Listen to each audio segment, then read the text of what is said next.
Hey everybody, you haven't heard from me for a while, so I thought I'd come on here and let you guys know what's going on. There hasn't been much to report, so I haven't been on for a while.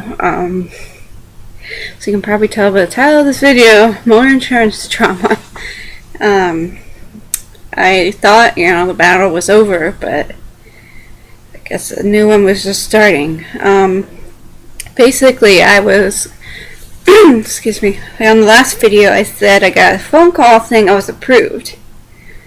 And I was all excited and everything, and a week goes by and I haven't heard anything yet, or I haven't received anything in the mail either. So I kept calling. I didn't just sit and wait or hope things were gonna just happen. I, took the initiative and made sure to get, try to get all my ducks in a row, so to speak. Hello. And they kept saying they weren't showing anything, that it was mailed to me, and then finally it said, oh, it's just mailed. So about a week and a half, or maybe closer to a week after that phone call, they mailed the letter. I don't know what took a week to mail a letter, but it did, and I received that in the mail. I have it right here in front of me. It didn't really say much on what they fine the insurance for, because if they rule in your favor, I think the insurance gets fined or something. And legally the insurance has to pay for it, whatever you appealed for, if they rule in your favor. Just says I submitted, the request for an appeal for the DS, and that the health plan denied it, indicating that the requested services are not medically necessary for the treatment of the enrollee's obesity, diabetes, hypertension, hypercholesterolemia, pain lower back, knees, ankle, and feet. So I list some of the comorbidities. And then I was surprised to see that on the list of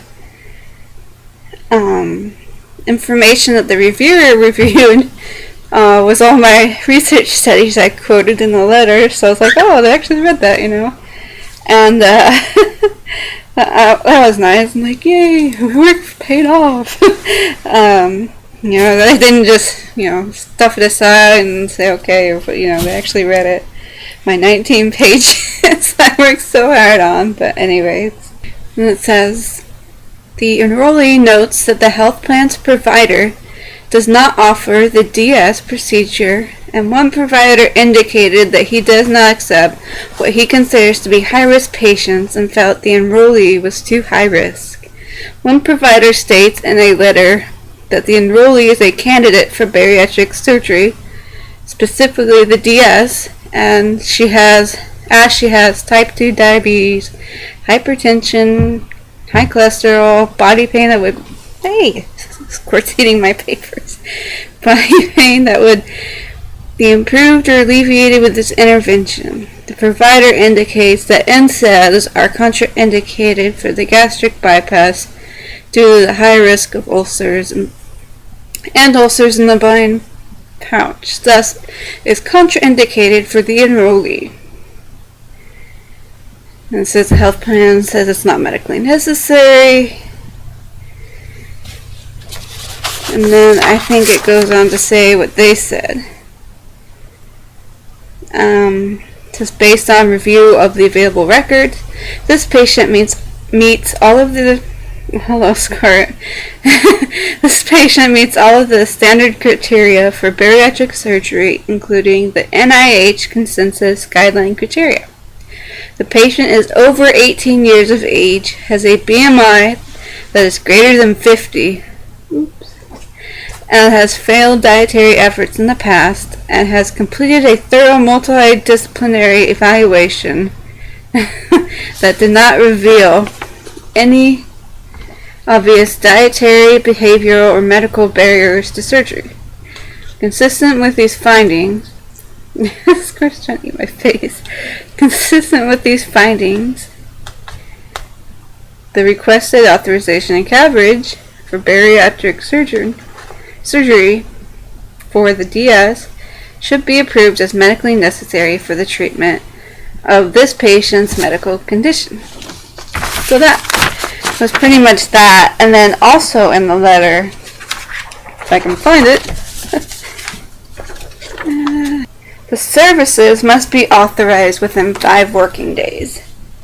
So, I think that date was on a Monday, October 29th it says. Let's see my calendar. Yep, that was a Monday 2 weeks ago. So they had those 5 working days to basically approve me. And here it is 2 weeks later, and I still don't have an authorization. But then finally last week, after emailing, calling people, whatever I had to do, found out that on the 5th day, the insurance forwarded it to the medical group. But then nobody knows how to refer me because it's out of network and it's not one of their contracted doctors. And they say there's no outside of network benefits, but because I appealed this way, they have to, by law, cover it. But nobody knows how to do it, so I was having to do research myself.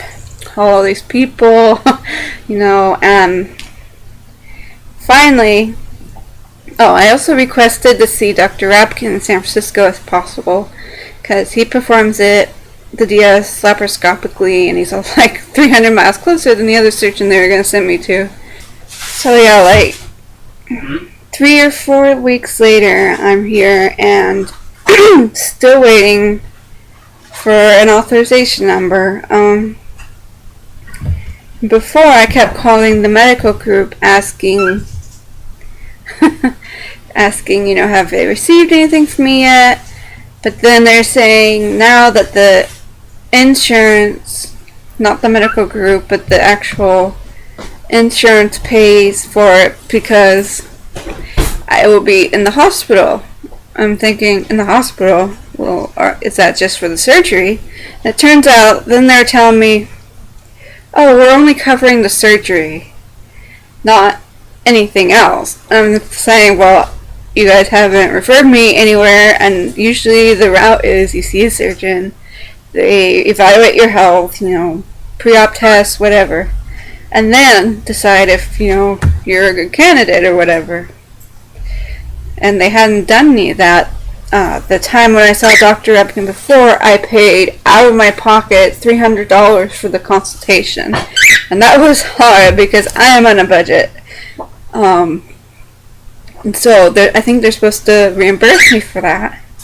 And then now this week it's a different story saying, oh, I'm going to contact the medical group to see about, doctor visits, pre-op tests, because they pay for that, not the insurance. And I'm just worried that it's going to be something like I'm going to get there and there'll be some technicality like the anesthesiologist isn't in network so he's not covered, or we can't give you medications because it's out of network. But I'm trying to get all that figured out, and I'm supposed to be getting a letter in the mail that's supposed to be the authorization letter. They're saying like it's the one like I got before. Well, the letter I got before only said it's approved until January 27th. I'm just like, what?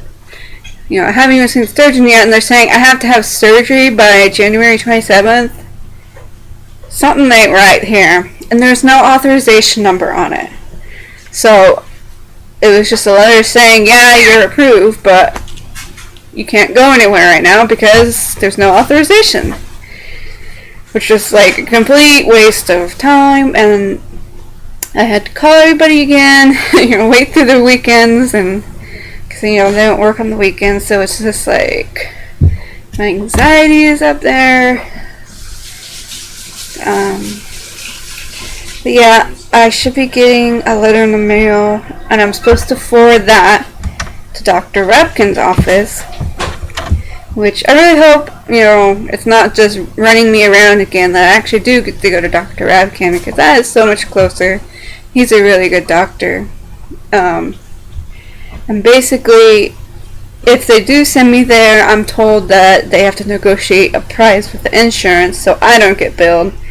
I don't want to pay $30,000 because I don't have $30,000, but and then they would schedule a date, and I'm just like, ooh, whoa. And I don't know, it still kind of surprises and scares me at the same time. And then after the date, I would go and get all the pre-op tests and everything. And if I do have surgery down there, I'm planning on staying there for 2 weeks, but I still don't know where I'm gonna stay. It's pretty pricey down there for me. I'm trying to look into like a studio or something, so I can have a kitchen where I can have, protein shakes or something.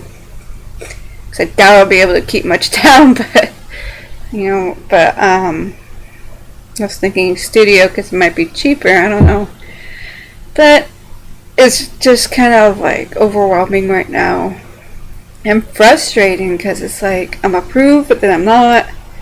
Then I'm having to do all this work, and it's just like I wish they're gonna tell me I'm approved. I'm actually approved, and not all this running around.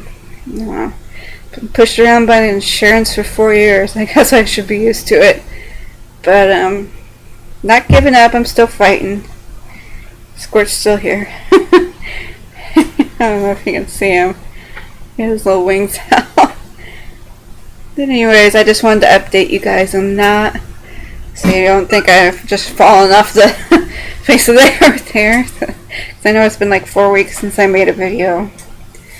But anyways, I'll update you guys when I receive the letter and share with you what it says. Talk to you guys later. Bye.